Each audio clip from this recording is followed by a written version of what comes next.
last couple of days, is there any concern about Maintenance. Maintenance. Is it concerning maintenance or Just maintenance. Do you feel as though he will need a practice before game one, since it's a long break?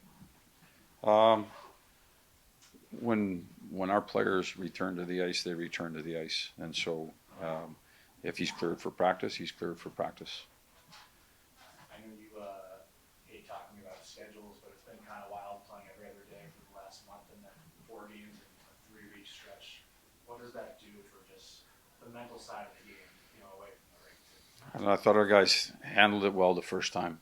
We had that break before round one. We did exactly what we're doing here. We're taking 3 days of practice, trying to make it a bit of a mini training camp based on us, what we need to do, our opposition, all of that, and put it in play. Trying to make sure that we get rested, that we, if you got guys that are banged up at all, it gives them a chance to recover. So just, it is what it is. We got to make the most of it and go from there. Doesn't the schedule for the next 2 days depend on game ones? Yeah, it does, and we're still waiting for the exact details of that. So right now we're going about our business. That's all I can do right now is just go about the business that we need to go about. Question, Kenny Player. How have you evaluated the way Keandre Miller has progressed from maybe January to March? Yeah. Maybe to now? I think he's been excellent, really, for the whole year. He's been a guy that we've counted on to take down big minutes and tough opponents. Plays in all situations, has had some power play time, on and off, and that gets sheltered, I think, a little bit because we run the 4 forwards on the first unit, and only sometimes do we run 2D on the second unit. But he's certainly capable of that, and done a great job on the penalty kill. I think there has been growth and progression inside of the year. And like I said, with all players, there's always some ups and downs inside of a season. But for the most part, I think he's had a real strong season, a real positive season. There's always been this, I guess it's a critique of him that because of his size, he's not visible enough. He should be more visible as a bigger guy.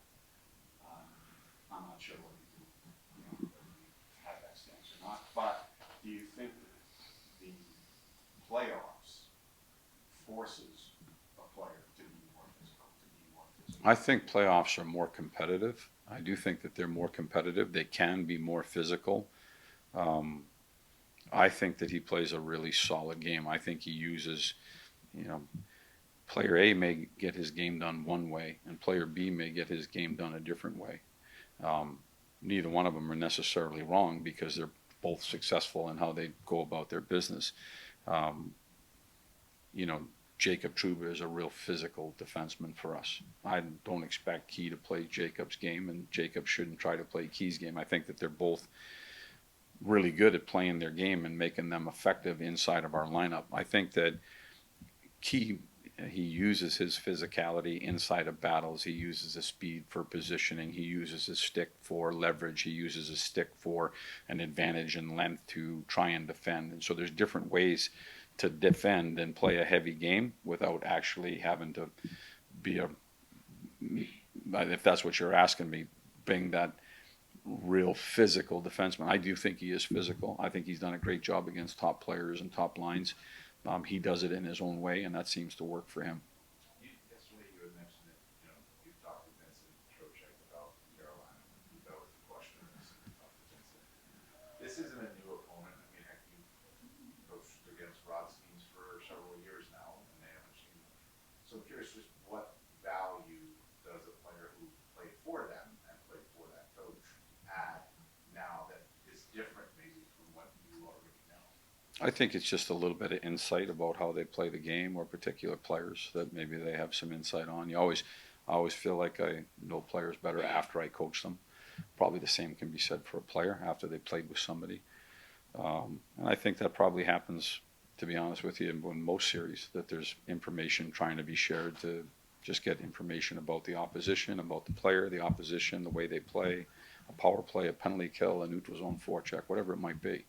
Any information that you can have could be an advantage. But we also go about our business how we normally do it as well. And so that's pre-scouting and video and preparation that way. This might be player to player more than coach to player, but I mean, face-offs is an example that I was using. And is that part of that, or especially a guy like Trocheck and how he maybe can make his face-off against a lot of these guys from Carolina too, but maybe, that's a one-off in a regular Yeah, I don't know. season. I guess you could make the flip side of that. That Troach really hasn't faced off against them a lot because he was playing with them. If that's what you're trying to, Practice every day. I don't know if they do or not. Not everybody practices face-offs. So we're going about our business how we go about our business. I do think that information is good, and any information that I have based on what I know of personnel or Rod or whatever. Rod's got the same with regard to me, I guess. But and with a player, with the information they might have, that's just added information, an added layer to how we're preparing anyway.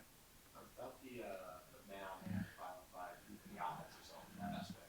I feel like a lot of coaches, last 10, 15 years, it's all about creating off the cycle below the goal line. And it seems like now the game has transitioned into this creating off the cycle like higher in the zone. Being interchangeable with the defensemen and whatnot. It seems like you guys do that really well. The Islanders have a lot of success with that against Carolina. Is that just the way the game has evolved, or is that a particular thing that teams do against the Hurricanes? I think that when it comes to how you run your offense, I think that you have to look at the way a team defends, whether they're what type of defensive zone coverage they're using, and then you've seen things that work and don't work against maybe the 3 different types of D-zone coverages that are out there. And from there, you try to implement the offensive zone play based on how you think it might be successful. So it does change. It does change a little bit for me based on what the D-zone coverage is doing. I'm also curious about like 2 guys whose games are different. With the man-on-man, a guy like Roslovic, whose speed obviously is what separates him. Then a guy like Kakko, whose strength separates him, and how you see those 2 guys in a series like this, what they can do. I think it goes back to the way I answered the question over here when I was saying they're different players. They do it differently, and that's what makes them successful. So I wouldn't try to make one the other, and I wouldn't try to. That's how they do things. You're right.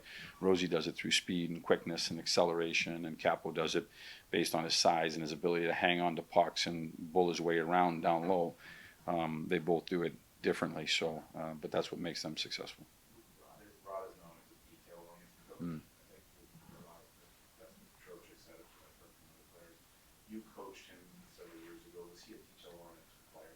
He was, yes. In what ways could you tell that? Everything from his own personal life to the way he played the game, the way he practiced, the details in which he executed out on the ice. There's just a detailed person, I guess, in general. With the additions that they made at the trade deadline, the system has obviously been pretty much the same since Rob's been there, but do you feel like maybe the depth or the offensive upside, the scoring potential for them has increased and made them even more dangerous with some of those guys that they picked up? I mean, how much are you guys, I guess, aware of maybe the added scoring depth that they have now? Yeah, I mean, when players add people to their team, they add depth to their team. You hope that makes them better. We added some depth that we thought was important to our team, and they did the same thing. Again, it won't be about stopping one person. It's going to be how do we play against a team in all 3 zones, and how do we go about our business. So I think that's just part. I mean, almost every team did do something, right? They added something to their lineup with the hopes of making it better. I don't think Carolina was different. I don't think we were different with regard to that as well. Their shot volume, though, that's been something that's been a characteristic of Yeah. them for a long time. I mean, how much are you harping on, certain shots we're okay with, but obviously you want to protect those high danger areas? Is that a major key in your mind? Yeah, I mean they're a volume heavy team. I think everybody knows that. They deliver a lot of pucks quickly to the net, and so defensively we're talking about things and how we're going to play that.